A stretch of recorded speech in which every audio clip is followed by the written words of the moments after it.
Doctor Yunus এই দেশের জন্য কি করেছে? কি করলো সে? কিছুই করেনি। বঙ্গবন্ধু শেখ মুজিবুর রহমান এই দেশের জন্য কি করেনি? সব কিছু করেছে।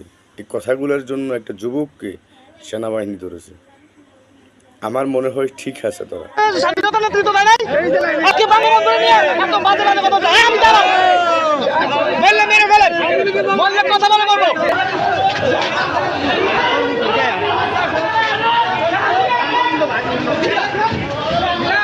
আমরা সকলে চাই আইন অনুযায়ী দেশ চলো, কিন্তু আমার বিষয় হলো যে বর্তমান ডক্টর ইউনূস উনি একজন উপদেষ্টা, ওনার বিষয়ে কথা বলা এটা আমার শোভা পায় না। যে বলুক শোভা পায় না, কারণ সে তার গতিতে চলতেছে।